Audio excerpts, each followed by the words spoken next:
वहीं हल्द्वानी में भयानक हिंसा के बाद हालात में कशीदगी है, लेकिन कंट्रोल में है। एहतियात के तौर पर इलाके में अगले हुक्म तक कर्फ्यू लगा दिया गया।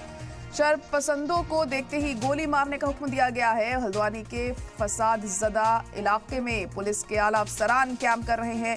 भारी पुलिस दस्ते के साथ नीम फौजी दस्ते को भी लगाया गया है। दरअसल कल मस्जिद और मदरसे पर बुलडोजर कार्रवाई के खिलाफ जबरदस्त तशद्दुद और आगजनी देखने को मिली थी, जिसके बाद पुलिस ने लाठीचार्ज किया। तशद्दुद में 3 अफराद की मौत हो गई, जबकि 200 से ज्यादा अफराद इसमें जख्मी हो गए थे। तो अभी भी हालात यहाँ पर तनावपूर्ण बने हुए हैं। हल्द्वानी में हिंसा वाले इलाके में कर्फ्यू लगा दिया गया है। दंगाइयों पर एक्शन लेने की बात कही गई है और देखते ही गोली मारने का हुक्म भी दिया गया है। पुलिस पर पत्थरबाजी के बाद ये जो हालात थे और ज्यादा खराब हुए। 100 पुलिसकर्मी इसमें घायल हो गए हैं। भारी पुलिस बल को फिलहाल यहाँ तैनात किया गया है। इंटरनेट सर्विसेज को भी बंद कर दिया गया है, वहीं स्कूल्स को भी बंद कर दिया गया है, ताकि ज्यादा जो हालात हैं वो और खराब ना हो। और सिचुएशन को कंट्रोल करने के लिए पुलिस बल चप्पे चप्पे पर तैनात किया गया है। तो और एक्शन में पूरी तरह से धामी सरकार हमें दिखाई दे रही है। सीएम धामी पूरी तरह से पल पल की अपडेट्स ले रहे हैं इससे मामले को लेकर कि क्या किसी तरह की कोई और बात आगे तो नहीं बढ़ती है और ज़्यादा हालात तो ख़राब नहीं होते हैं।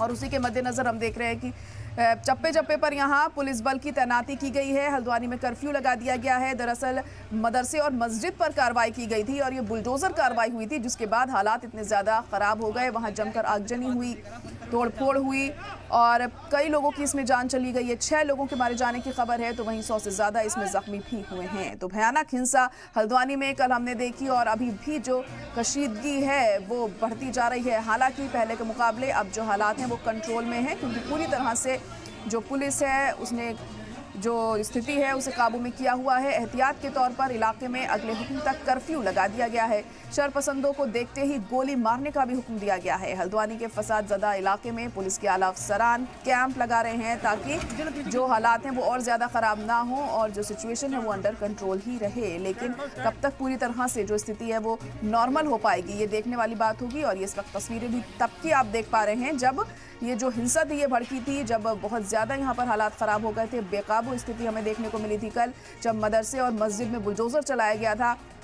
उसके बाद यहाँ पर आगजनी की गई और जमकर पत्थरबाजी हुई, तोड़फोड़ हुई और काफ़ी फसाद यहाँ पर हमें देखने को मिला। और उसी के चलते फिलहाल अभी कर्फ्यू पूरे इलाके में लगा दिया गया है, ताकि हालात और ज़्यादा ख़राब ना हो। और लगातार ये जो कार्रवाई मस्जिद और पर की जा रही थी, मदरसे पर की जा रही थी, इसी को लेकर लोगों में खासा गुस्सा, खासी नाराज़गी थी, जिसके बाद ये जो मामला है ये सामने आया और लोग भड़क गए और पुलिस पर भी यहाँ पत्थरबाजी की गई, ऐसी खबरें सामने आई, जिसके बाद हालात बेकाबू हो गए।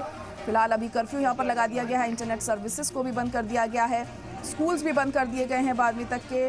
लेकिन आज देखिए जब सुबह होगी और ज़्यादा तब देखना होगा क्या नॉर्मल कंडीशन है यहाँ पर या एक बार फिर से हिंसा भड़क सकती है। हालांकि कोशिश लगातार यही की जा रही है कि अंडर कंट्रोल सभी चीज़ों को रखा जाए। इसी के मद्देनज़र कर्फ्यू भी लगाया गया है। भारी पुलिस बल को चप्पे चप्पे पे तैनात किया गया है। पुलिस दस्ते के साथ नीम फौजी दस्ते को भी यहाँ लगाया गया है।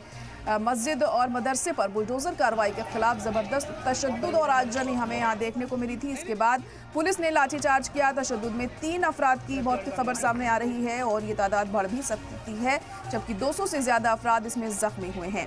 तो हल्द्वानी में हिंसा वाले इलाके में फिलहाल कर्फ्यू लगा दिया गया है और जब तक यहाँ पर जो सिचुएशन है नॉर्मल नहीं हो जाती, कर्फ्यू बना रह सकता है, ऐसा माना जा रहा है। तो उत्तराखंड का हल्द्वानी हिंसा की आग में जलता हुआ फिलहाल दिखाई दे रहा है। आपको बता दें कि नैनीताल ज़िले में हल्द्वानी के बनभूलपुरा इलाके में उस वक्त ये जो हालात थे इतने ज़्यादा ख़राब हो गए, हिंसा की चिंगारी इतनी ज़्यादा भड़क गई, जब यहाँ अतिक्रमण हटाओ अभियान के तहत ये कार्रवाई हुई।